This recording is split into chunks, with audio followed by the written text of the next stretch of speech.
இப்போ வீட்டில் பார்த்தீங்கன்னா காலை சுட்ட இட்லி வந்து மீந்துச்சு. இது வேஸ்ட் பண்ணவும் மனசு இல்லை. இப்போ இது என்ன ஐடியா பண்ணலான்னா இட்லி உப்புமா செய்யலான்னு பார்க்குறோம். சரி, இட்லி உப்புமா எப்படி செய்யலான்னு பார்க்கலாம் வாங்க ஃப்ரெண்ட்ஸ், வீடியோக்குள்ளே போகலாம். இட்லி உப்புமா எப்படி செய்யறதுன்னு நான் சொல்கிறேன். உங்களுக்கு இந்த இட்லி உப்புமா பிடிச்சிருந்தா லைக் பண்ணுங்கள், கமெண்ட் பண்ணுங்கள், ஷேர் பண்ணுங்கள், சப்ஸ்கிரைப் பண்ணுங்கள். ஓகேங்களா? இப்போ வாங்க. இப்போ இந்த இட்லி வந்து தூள் தூளாக நம்ம உடச்சிக்கணும். ஓகேங்களா? எல்லாம் புட்டு போட்டுக்கணும். புட்டு போட்டுட்டு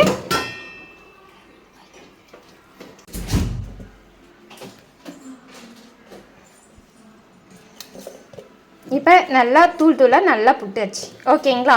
இப்போ வாங்க இதுக்கு தேவையான ரெசிப்பியில் என்னென்ன தயார் பண்ணணும் சொல்கிறேன். இட்லி உப்புமாவுக்கு தேவையான பொருள்: ஆனியன், கறிவேப்பிலை, கடலைப்பருப்பு, மிளகா. இந்த 4 பொருள் தான் நம்ம சேர்த்துக்க போகிறோம். அப்புறம் எண்ணெய். ஃபஸ்ட்டு வந்து நம்ம கேஸை பற்ற வச்சுக்கலாம். அடுப்பில் வானல் வச்சாச்சு. இப்போ கேஸை பற்ற வச்சாச்சு. வானல் வந்து நல்லா காஞ்சிக்கணும். இட்லி உப்புமா பார்த்திங்கன்னா உங்களுக்கு டேஸ்ட்டாகவும் இருக்கும், நல்லாவும் இருக்கும். ஓகேங்களா? இப்போ வாங்க ரெசிபிக்குள்ளே போகலாம்.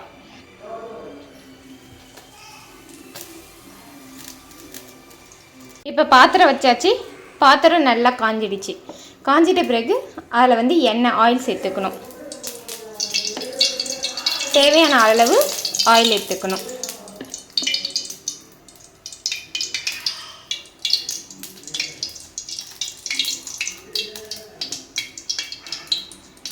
தேவையான அளவு எண்ணெய் ஊற்றியாச்சு. இது கூட கடலைப்பருப்பு ஃபஸ்ட்டே போட்டுருங்க. போட்டுட்டிங்கன்னா அது வந்து கொஞ்சம் ஈஸியாக இருக்கும். கருவேப்பிலை, பச்சை மிளகா சீக்கினாவே வதங்கிடும். கடலைப்பருப்பு கொஞ்சம் வதங்க லேட் ஆகுமா, அதனால் கடலைப்பருப்பில் ஃபஸ்ட்டு போட்டுங்க.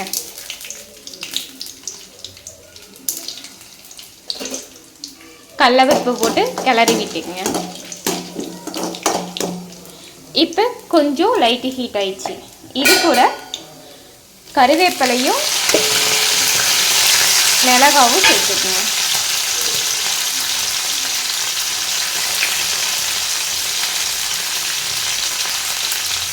மிளகாவும் சேர்த்துட்டு நல்லா வதக்கி விட்டுருங்க. இது கொஞ்சம் பொன்னிறமாக ஆன உடனே இது கூட ஆனியன் போட்டுக்குங்க. ஆனியன் போட்டுட்டு நல்லா வதக்கி விடுங்க. நல்லா பொன்னிறம் ஆகிற வரைக்கும் நல்லா வதங்கினாதான் உப்புமா வந்து நல்லா டேஸ்ட்டாக இருக்கும். அந்த டேஸ்ட் வந்து கொடுக்கும். இதில் வந்து நீங்கள் சால்ட்டெல்லாம் போட தேவையில்லை. ஏற்கனவே இட்லிலே இருக்குங்களா, அதனால் சால்ட்டு நம்ம எதுக்குமே சேர்த்துக்கணுன்றது கிடையாது. இது கூட வந்து இப்போ நல்லா வதக்கி விட்டோடனே பொன்னிறமாக ஆயிடுச்சு.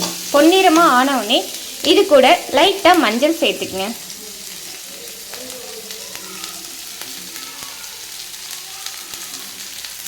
லைட்டாக மஞ்சள் சேர்த்து உங்ககிட்ட கறி மசாலா இருந்தால் கறி மசாலா சேர்த்துங்க. அப்படி இல்லைன்னா மிளகாத்தூள் இருந்துச்சுன்னா மிளகாத்தூள் வந்து கொஞ்சம் சேர்த்துங்க, ஒரு 1/4 ஸ்பூன் அப்படி சேர்த்துட்டு நல்லா வதக்கி விட்டுருங்க. நல்லா வதக்கிட்டிங்கன்னா சூப்பராக நல்லா வதங்கிடும். ஓகேங்களா? இது வதங்கத்தை நீங்கள் நல்லா பார்ப்பீங்க. பார்க்கும் போதே நல்ல ஒரு கலரில் நல்ல ஒரு டேஸ்ட்டில் நல்லாவே இருக்கும். ஓகேங்களா? ஆனியன் நல்லா வதங்கிடுச்சு. ஆனியன் வதங்கிட்ட பிறகு இட்லி நம்ம தூள் பண்ணி வச்சுருக்கோம் இல்லைங்களா, அது போட்டுடணும். இட்லி போட்டோன்னே நல்லா கிளறி விட்டுக்கணும். ஆனியன் எல்லாமே நல்லா மிக்ஸ் ஆகிற மாரி நல்லா கிளறி விட்டுக்கணும். கிளறி விட்டோடனே சுவையான இட்லி உப்புமா ரெடி. இங்கே பாருங்கள், பார்க்கும் போதே நல்லா அருமையாக இருக்குது பாருங்கள். இது கலர் நல்லா சேஞ்ச் ஆகும். கறி மசாலா வந்து போட்டு செஞ்சிங்கன்னா இன்னும் சூப்பராக இருக்கும். ஓகேங்களா? இருங்க, சுவையான இட்லி உப்புமா ரெடி ஆகிடுச்சு. இதை பார்த்தீங்கன்னா அப்படியே கிளறி விட்டதை எடுத்து சுவையான இட்லி உப்புமா ரெடி ஆயிடுச்சு. இது உங்களுக்கு பிடிச்சிருந்தா நீங்களும் வீட்டில் செஞ்சு பாருங்கள். செஞ்சு சூப்பராக இருந்தால் கமெண்ட் பண்ணுங்கள். இந்த வீடியோவுக்கு சப்ஸ்கிரைப் பண்ணுங்கள். Thank you friends.